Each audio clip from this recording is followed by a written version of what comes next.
Assalamualaikum warahmatullahi wabarakatuh. Perkenalkan, kami dari kelompok 2 akan mempresentasikan bab 15 mengenai memahami dan mengelola perilaku individu. Sebelumnya, perkenalkan, nama saya Desantika Sari Duto. Nama saya Fatia Putri Maharani. Saya Alisyara Medina. Saya Nia Margaret Pakpahan. Saya Lestari Via Pandiangan. Saya Dea Serafina. Saya Veronica Sirait. Saya Sasta Amelia.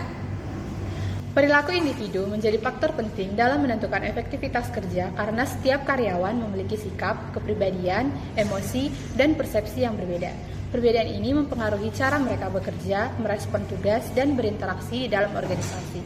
Oleh karena itu, memahami perilaku individu diperlukan agar manajer dapat mengarahkan, memotivasi, dan menciptakan lingkungan kerja yang mendukung produktivitas. Fokus perilaku merupakan ilmu tentang tindakan orang-orang di tempat kerja yang berfokus pada 3 bidang. Yang pertama, perilaku individu, perilaku kelompok, dan aspek-aspek organisasi. Tujuan perilaku organisasi ada 3. Yang pertama, menjelaskan mengapa karyawan melakukan perilaku tertentu. Yang kedua, memprediksi bagaimana karyawan akan menanggapi berbagai tindakan dan keputusan. Yang ketiga, mempengaruhi perilaku karyawan. Selanjutnya, perilaku organisasi yang penting. Ada 6 PO yang penting dan telah diidentifikasi. Yang pertama, produktivitas karyawan. Yang kedua, ketidakhadiran. Yang ketiga, perputaran karyawan. Yang keempat, kepuasan kerja. Yang kelima, OCB atau Organization Citizenship Behavior. Yang terakhir yaitu perilaku buruk di tempat kerja. Sikap dan komponennya. Sikap adalah merupakan pernyataan evaluatif yang disukai ataupun tidak disukai terkait dengan objek, orang, atau kejadian. Ada 3 komponen sikap, yaitu komponen kognitif, komponen efektif, dan komponen perilaku. Komponen kognitif merujuk pada aspek mental yang terkait dengan proses berpikir, memahami, dan mengelola informasi. Yang kedua, komponen efektif. Komponen ini merujuk pada aspek emosi, perasaan, dan sikap memengaruhi perilaku terhadap situasi atau stimulus. Yang terakhir yaitu komponen perilaku. Komponen ini merujuk pada tindakan atau aksi yang dapat diamati dan diukur secara langsung. Selanjutnya ada kepuasan kerja. Kepuasan kerja mengacu pada sikap yang lazim ditunjukkan orang terhadap pekerjaannya. 1. Positif terhadap produktivitas. 2. Mengurangi tingkat ketidakhadiran. 3. Mengurangi tingkat perputaran karyawan. 4. Mendorong kepuasan pelanggan. 5. Cukup mendorong OCB. 6. Membantu mengurangi perilaku buruk di tempat kerja. Selanjutnya, keterlibatan dan partisipasi. Keterlibatan kerja, kadar di mana karyawan mengenali pekerjaannya, aktif berpartisipasi di dalamnya, dan menganggap kinerjanya penting dalam rangka penghargaan diri. Partisipasi karyawan, ketika seorang karyawan merasa menyatu, puas, dan antusias dengan pekerjaannya. Komitmen dan dukungan organisasi. Komitmen organisasi merupakan karyawan yang mengenali organisasi beserta tujuannya dan berharap mempertahankan keanggotaannya di dalamnya. Kemudian, dukungan organisasi yang dirasakan merupakan keyakinan karyawan bahwa organisasi menghargai kesejahteraan mereka. Inkonsistensi sikap dan perilaku. Pertama yaitu disonansi kognitif, merupakan ketidaksesuaian atau inkonsistensi dalam sikap atau antara sikap dan perilaku, seperti mengubah sikap, mengubah perilaku, dan merasionalisasikan inkonsistensinya. Yang kedua, survei sikap atau attitude survey, merupakan survei yang menghimpun respons dari karyawan melalui ragam pertanyaan tentang perasaan terhadap pekerjaan, kelompok kerja, supervisor, dan organisasi. Kepribadian merupakan kombinasi unik antara pola emosional, pikiran, dan perilaku yang mempengaruhi reaksi orang terhadap situasi dan interaksi dengan orang lain.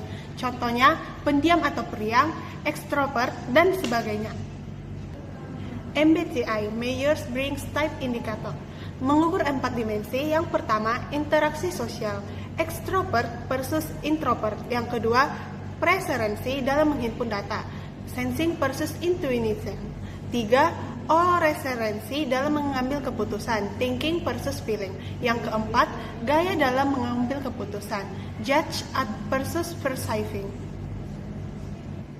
Model Big Five terdiri dari 5 sifat kepribadian. Yang pertama, ekstraversi. Yang kedua, dapat disetujui. Yang ketiga, kecermatan. Yang keempat, stabilitas emosi. Yang kelima, keterbukaan terhadap pengalaman. Wawasan kepribadian lain.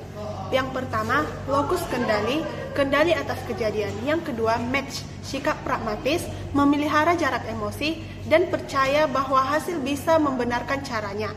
Yang ketiga, harga diri, kadar orang paham menyukai dirinya atau tidak. Yang keempat, pemantauan diri atau self-monitoring, sifat kepribadian. Yang kelima, pengambilan resiko. Terima kasih.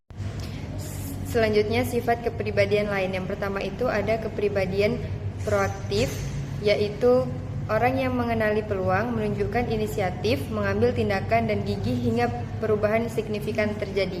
Yang kedua itu ada ketangguhan, yang artinya kemampuan individu dalam mengatasi tantangan dan mengubahnya menjadi peluang. Selanjutnya ada emosi. Emosi atau emotions adalah fungsi kepribadian. Dengan bagaimana orang merespon emosional secara emosionalnya dan bagaimana orang menghadapi emosinya. Selanjutnya, kecerdasan emosional. 5 dimensi kecerdasan emosional atau emotional intelligence. Yang pertama itu ada kesadaran diri, menyadari perasaan.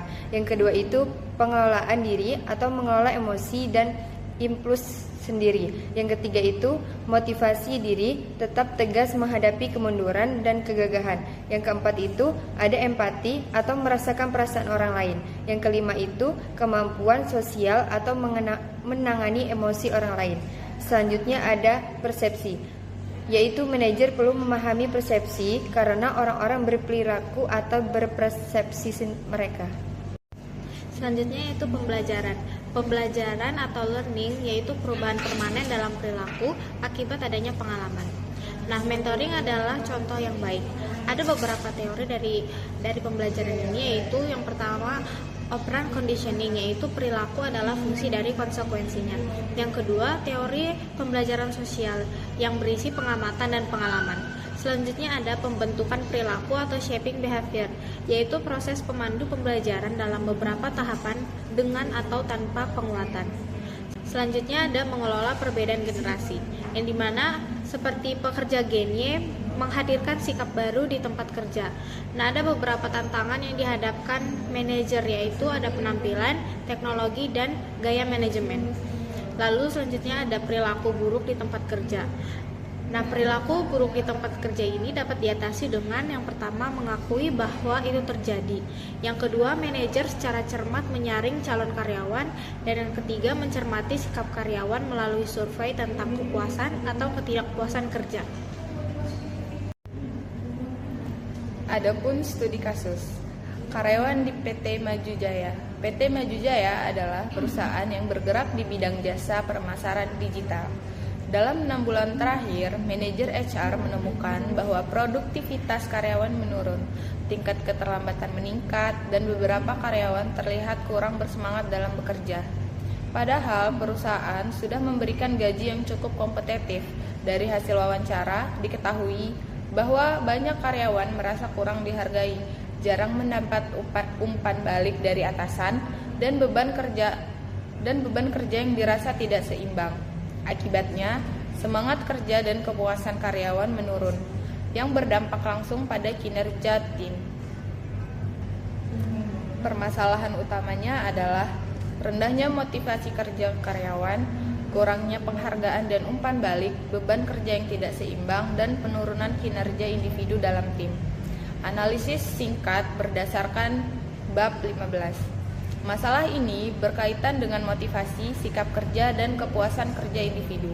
Menurut teori motivasi seperti Maslow dan Herzberg, penghargaan, pengakuan, dan lingkungan kerja sangat mempengaruhi perilaku individu. Gaji saja tidak cukup jika kebutuhan psikologis dan sosial tidak terpenuhi. Solusinya adalah memberikan apresiasi dan penghargaan bagi karyawan berprestasi, meningkatkan komunikasi antara atasan dan bawahan, mengatur ulang pembagian beban kerja secara adil, dan yang terakhir memberikan pelatihan dan penghargaan diri bagi karyawan yang berprestasi. Nah, teman-teman, kesimpulan yang dapat kita ambil adalah perilaku individu berpengaruh langsung terhadap kinerja dan dinamika kerja dalam organisasi. Dengan memahami sikap, kepribadian, serta faktor emosional karyawan, organisasi dapat meningkatkan kepuasan, komitmen, dan hasil kerja. Pengelolaan yang tepat membuat hubungan kerja lebih efektif dan mendorong tercapainya tujuan organisasi.